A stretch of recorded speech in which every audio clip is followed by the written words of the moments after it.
Hello and welcome to my channel. This is Priya. Movie की शुरुआत होती है सर्दी की एक सुबह से। हम केसी नाम की एक लड़की को देखते हैं जो कि जॉगिंग पर निकली थी। फिर वो जहाँ से गुजर रही थी वहाँ कोई और नहीं था। वहाँ रास्ते में उसे जमीन पर पड़ा एक ग्लव नजर आता है। वो आगे बढ़ती है, उसे उठाती है। एकदम से माहौल काफी ज्यादा डरावना हो जाता है। चारों ओर खामोशी छा जाती है। वो पीछे मुड़कर देखती है तो उसे कुछ दूरी पर एक लड़का खड़ा हुआ नजर आता है। उसकी आंखों का रंग भी अजीब सा था और कपड़े भी काफी पुराने। वो केसी को घूरे जा रहा था।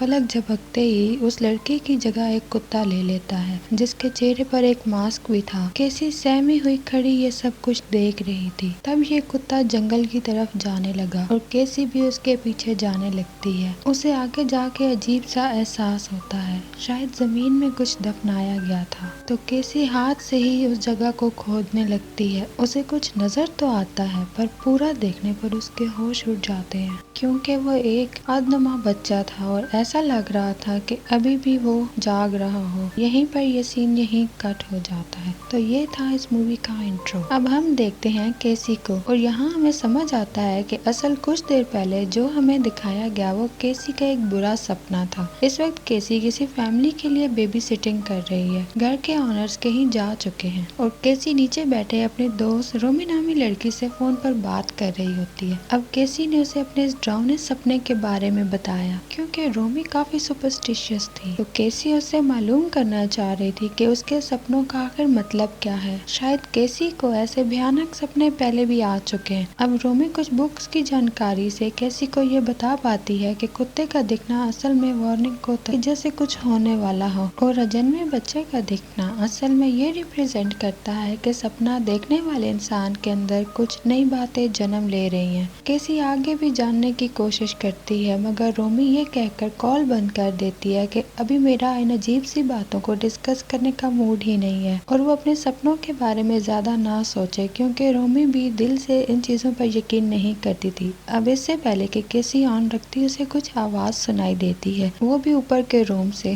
केसी जिन बच्चों को बेबी सिट कर रही थी उन बच्चों में से एक छोटी बच्ची भी थी और एक 4 साल लड़का। वो ऊपर जाती है तो मेरी नामी वो बच्चा अपनी छोटी बहन के पास खड़ा होकर उसे मिरर दिखा रहा होता है और वो बड़ी अजीब सी बातें भी कर रहा था। तब कैसे ये सब कुछ देख लेती है और उस बच्चे के करीब जाकर पूछती है कि मेडी तुम ये क्या कर रहे हो, मगर वो कोई जवाब नहीं देता। और जैसे ही कैसी उसके करीब जाती है मेडी हाथ में लिए उस मिरर से केसी का फेस थोड़ा सा जख्मी कर देता है। मेडी अपने साथ ये लाइन दोहरा रहा था कि जो भी इस दुनिया में आना चाहता है। कुछ देर के बाद मेडी के पेरेंट्स घर पर आ जाते हैं तो मेडी उन्हें सारी बात बताती है। जाने से पहले मेडी की मदर कैसी को किसी आई स्पेशलिस्ट से मिलने का मशवरा देती है। अजीब ये था कि जब कैसी उस घर से निकलती है तो उसे एक ग्लव मिलता है जो कि उसके सपने में था। रात को वो अपने घर में जब ब्रश करने के बाद उसे कुछ ऐसा फील हुआ जैसे मिरर की अलमारी में कुछ है। फिर एक लम्हे के लिए वो हिल सा जाता है। फिर उन छोटी मोटी बातों को कैसी इतना सीरियस नहीं ले रही और सोने चली जाती है। सुबह नाश्ता बनाते समय भी एक छोटा सा इंसिडेंट होता है। जब वो ब्रेकफास्ट बना रही थी तो उसे अंडे में इंसेक्ट नजर आता है जिससे वो काफी डर जाती है और घर के बाहर वो मेडी नामी अजीब से बच्चे को देख लेती है जो कि उसी ओर देख रहा था। फिर खैर हम केसी के कॉलेज में आते हैं जहाँ वो अपने दोस्तों के साथ बैठी होकर ड्रावना सा एक्सपीरियंस शेयर कर रही होती है। केसी का बॉयफ्रेंड था मार्क। खैर रोमी भी उनके साथ थी। तब वो कहती है कि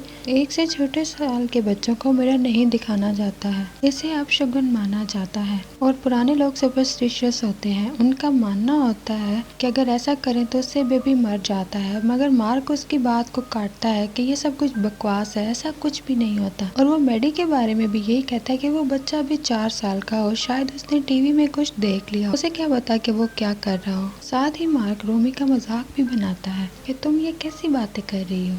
केसी के लिए यहाँ तक तो सब ठीक था। उसे लगा कि ये सब कुछ ऐसे ही इन बातों को सीरियस ले रही है, मगर ऐसे ही क्लासरूम में भी कुछ ऐसा होता है। वो काफी स्लीपी फील कर रही होती है और बाद में भी उसे यही नजर आता है जो मेडी ने कहा था कि जन भी इस दुनिया में आना चाहता है। उसे एक इंसेक्ट भी अपने हाथ पर नजर आता है और वह चिल्लाती है और क्लास से बाहर चली जाती है। कैसी के लिए अब चीजें कुछ सीरियस होने लगी थी। अब वो परेशान थी। नहाने के बाद रोमी का ध्यान कैसी की आंखों पर जाता है क्योंकि उसकी आंखों का रंग बदलने लगा था। हाल ही में उस लड़के ने उसके आंख पर वार भी किया था, तो उसे लगा कि यह शायद उस जख्म की वजह से है। वो आई डॉक्टर के पास जाती है। वो उसे बताते हैं कि यह हेटेरोक्रोमिया है, जिसमें एक आंख का रंग दूसरे से अलग होता है। वैसे तो आमतौर पर यह जन्म से ही होता है, मगर कभी कभार ये बाद में भी हो जाता है। डॉक्टर कुछ टेस्ट के बाद कुछ और बता पाएगा। फिर डॉक्टर को चेक कराने के बाद कैसी और मार्क घर पर आ जाते हैं। आज मार्क उसके साथ रहने वाला था। फिर दोनों वो कुछ रोमांटिक पल साथ बिताते हैं। बाद में उनकी कन्वर्सेशन से और भी बातें समझ में आती हैं। कैसी जब छोटी थी तो उसकी माँ पागल हो गई थी और उसकी माँ ने आत्महत्या कर ली थी। एक सीन में हमें यह भी दिखाया जाता है कि उसकी आंखों का रंग भी बदल गया था, जैसे कि अब कैसी का बदल गया था। फिर रात को कैसी वॉशरूम में जाती है, उसे फिर से मिरर में कुछ अजीब सा नजर आता है। जब वो मिरर के पीछे अलमारी का डोर ओपन करती है तो उसे कोई बच्चा बाहर नजर आता है। कैसी काफी घबरा जाती है और चलाने लगती है। ये आवाजें सुनकर मार्क भी वहाँ पर आ जाता है। वो चेक करता है, लेकिन वहाँ पर ऐसा कुछ भी नहीं था।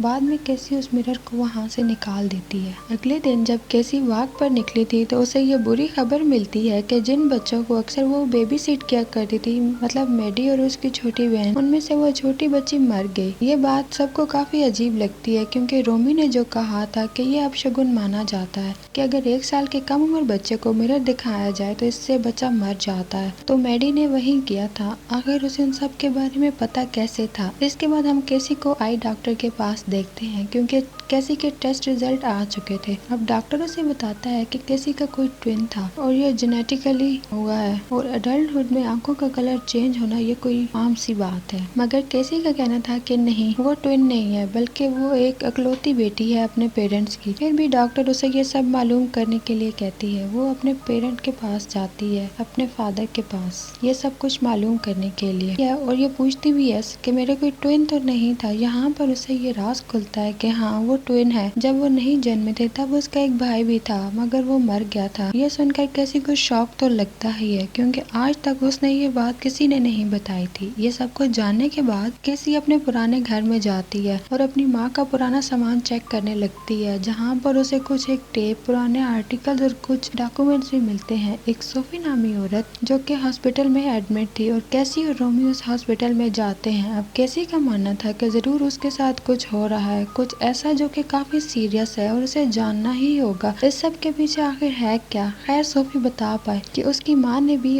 खुद को क्यों मारा था। खैर हॉस्पिटल में ये दोनों सोफी नामी उस ओल्ड लेडी से मिलते हैं। पहली ही मुलाकात में सोफी कैसी से ये पूछती है कि तुम ट्विन हो ना। कैसी इस बात से हैरान भी हो जाती है, मगर सोफी ये बताती है कि मैं सेंस कर लेती हूँ, क्योंकि मैं खुद भी एक ट्विन हूँ। इसके बाद वो उससे अपनी माँ के बारे में पूछती है, और जब उसे वो ये तस्वीर दिखाती है जिसमें कैसी की मदर एक मिरर के पास खड़ी थी और उसी मिरर में एक बच्चा भी था, तो अचानक से सोफी को गुस्सा आ जाता और वो इन्हें यहाँ से जाने के लिए कहती है। असल में वो काफी कुछ जानती थी, मगर उसने झूठ बोला। अब कैसी को लगता है कि वो हमसे कुछ छुपा रही है, मगर रोमी उसे समझाती है कि शायद वो एक पागल है, उसे कुछ भी नहीं पता और तुम्हें भी ये सब कुछ भूल जाना चाहिए। क्या पता ये सब तुम्हारा वहम हो। मगर कैसी को यकीन था कि ऐसा कुछ भी नहीं है। फिर कैसी को एक ओल्ड टेप मिली थी। फिर वो मार्क एक प्रोटेक्टर लेकर आता है जिससे वो ये सब देख सके। उस टेप में वही हॉस्पिटल दिखाया गया था और वही रूम जहाँ कैसी की माँ ने सुसाइड किया था। इसके बाद वो दोनों सारी टेंशन को एक साइड में रखकर क्लब जाते हैं ताकि वो एंजॉय कर सके। मगर वहाँ भी कैसी को वो अजीब सी बातें हॉन्ट कर रही थी, जैसे उस छोटे बच्चे का नजर आना। और वो वॉशरूम में जाती है, वहाँ भी वो काफी ड्रावना एक्सपीरियंस करती है, जैसे दीवारों से इंसेक्ट्स का बाहर निकलना, अपनी माँ का नजर आना। वो काफी चिल्लाती है और उसके दोस्त भी वहीं पर पहुंच जाते हैं और कैसी को घर ले जाते हैं। कैसी को नींद नहीं आ रही थी। वो दोबारा रोमी को वीडियो कॉल करती है, जो उसे समझाती है कि तुमने पी रखी है, वो सब कुछ हेलुसिनेट कर रही है। वो उसे ये मशवरा देती है कि अपने पिलों के नीचे एक सीजर रखा करो, इससे तुम्हें मदद मिलेगी। मगर इस सब के बावजूद भी जब आधी रात को कैसी देखती है कि वो अपने रूम के छत से चिपकी हुई थी और नीचे बेड पर वो अपना ही रिफ्लेक्शन देख रही थी, वही छोटा बच्चा जो अक्सर उसके सपनों में आया करता था, वो उसके पेट में अपना हाथ डालता है और इसी के साथ कैसी नींद से भी जाग जाती है। उसके सपने इतने ज्यादा डरावने हो रहे थे कि कैसी को अब सब कुछ सच लगने लगा था। उसी रात सोफी नामी ओल्ड लेडी की कॉल किसी को रिसीव होती है। सोफी कैसी को बताती है कि उसने झूठ कहा था, वो कैसी की मदर जेनेट को जानती थी और वो कैसी से मिलने की बात भी करती है। यहाँ ओल्ड लेडी सोफी कहानी के कुछ राज खोलती है, जिससे हम ऑडियंस भी काफी कुछ जान पाती है। वो केसी को बताती है कि तुम्हें जो बच्चा अपने सपनों में नजर आता है असल में वो मेरा ट्विन ब्रदर है बार्थो। वर्ल्ड वॉर 2 में उन्हें एक कैंप में रखा गया था। असल में ये लोग ज्यूस थे।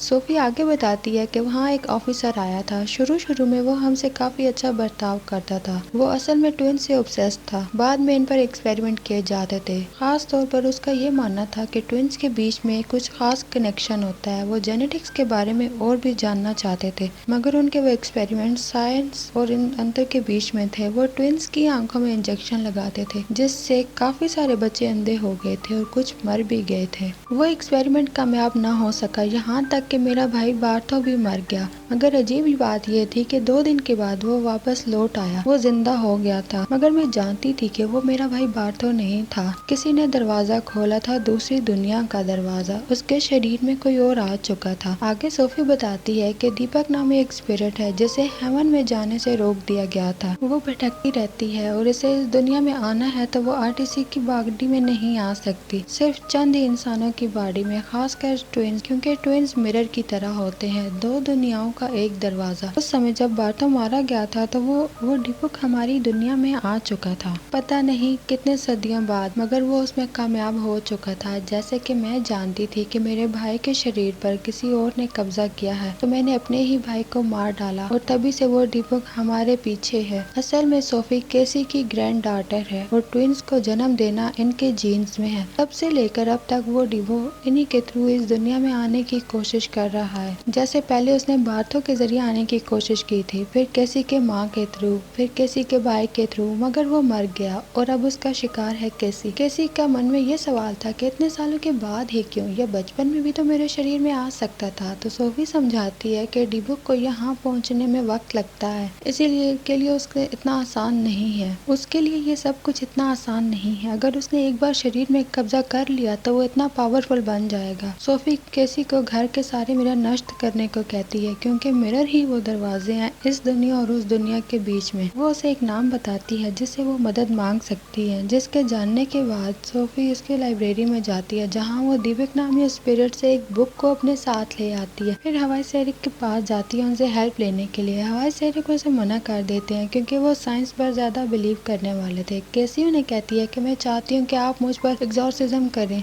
उस वक्त सैनिक हाँ नहीं करता, मगर वो अपनी रिसर्च करने की बात जरूर करता है। इसके बाद सैनिक घर के सारे आईनों को नष्ट कर देती है और जो टुकड़े रह जाते हैं उन्हें जला देती है। रोमी जो कि केसी से मिलने उसके घर आ रही थी, तभी वहाँ पर मेरी उसकी गाड़ी से टकरा जाता है। रोमी काफी डर जाती है, मगर अजीब ये था कि उसे कुछ भी नहीं हुआ था, यानी उस बच्चे को कुछ नहीं हुआ था, वो बिल्कुल ठीक था। वो रोमी को कहता है कि अगर तुम उसकी मदद करोगी तो वो तुम्हें मार देगा। ये सुनकर रोमी जल्दी से केसी के घर जाती है और उसे इस हादसे के बारे में बताती है। फिर हम देखते हैं कि सोफी के रूम की लाइट चली जाती है। वो दीपक उसे मारने के लिए वहाँ पहुँच जाता है। वो एक बूढ़े आदमी के शरीर को कुछ लम्हों के लिए पोजेस करता है और उसके शरीर को काफी तरोड़ मरोड़ देता है। इसी हालत में वो ओल्ड लेडी सोफी को भी मार देता है। अगले दिन जब केसी को खबर मिलती है तो वो हॉस्पिटल आती है और सोफी की लाश देखकर वो काफी दुखी हो जाती है, मगर वहाँ से आते समय एक और लेडी केसी को छुपकर ये एक कैसेट दे देती है कि सोफी ने कहा था कि अगर उसे कुछ हो गया तो मैं ये तुम्हें दूं। उस लेटर में केसी के लिए यही बात लिखी गई थी कि यही दीपक उसका पीछा नहीं छोड़ेगा। असल में इंसान जितना कमजोर होगा इतना ही ये दीपक उस पर हावी हो जाएगा। केसी की माँ इतनी स्ट्रांग नहीं थी कि दीपक ने उसे मार डाला और दीपक ये इंसान को अकेला ही पकड़ने की कोशिश करता है, जिससे वो कमजोर हो जाए और एक आसान शिकार। इसीलिए केसी को डरना नहीं है और उससे लड़ना है। उस रात जब रवाई सैनिक केसी की उस बुक को ट्रांसलेट करने में बिजी था कि अचानक से लाइट चली जाती है और उसे नीचे के फ्लोर से कुछ आवाजें आती हैं। जब वो टॉर्च लेकर नीचे जाता है तो उसे नीचे एक कुत्ता नजर आता है